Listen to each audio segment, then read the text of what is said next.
Hello and welcome once again to an Arma 3 E3 showcase, this time taking a closer look at fire support options. We've got a few things that we can introduce here.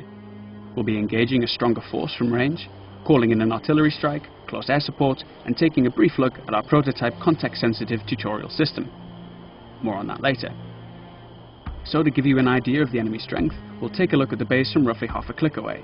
There are two anti-air vehicles, one over here somewhere, and one just there, which I'll need to engage before sending in a couple of attack choppers.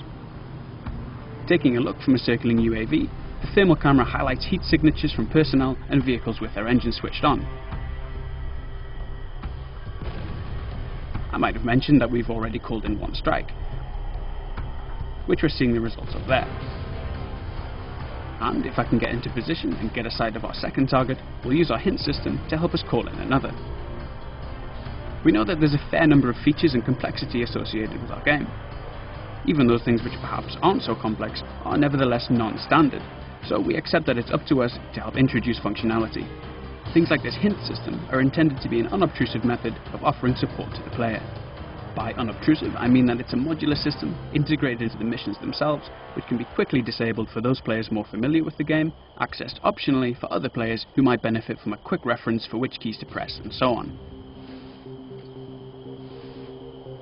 Okay, we've skipped ahead to the fireworks. I think it's worth mentioning that our supports are actual units present in the game world, perhaps a few kilometers away, so when I'm calling in support, I do need to wait for them to prepare, to fire, and for the rounds to get to the target.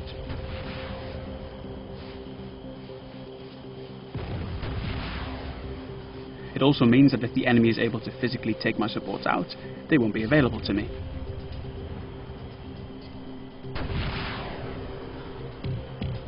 Taking a look again from above, we can see the burning wrecks of the anti-air defences, which means my helicopter is going to have a much better chance of providing effective support.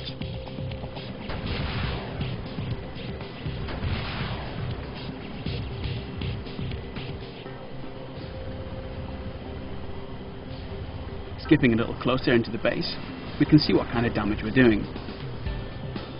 Now, obviously I'm not directly controlling these helicopters myself. That's not to say it's scripted though. It's a case of our AI determining the highest value targets and engaging them autonomously.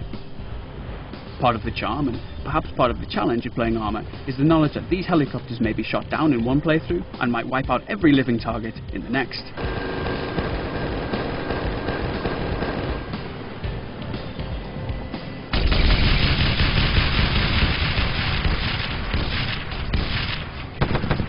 Here, for example, there's an enemy APC pinning me down.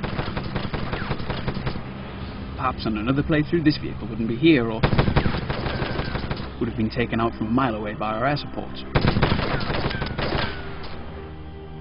Now he's opened up on me though, he's made himself a much bigger target.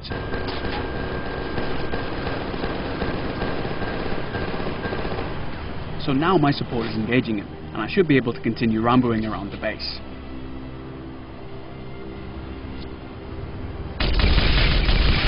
Or not. Of course, I could record another playthrough and maybe not run around the enemy position like a headless chicken, but I kind of want to demonstrate this aspect of Arma.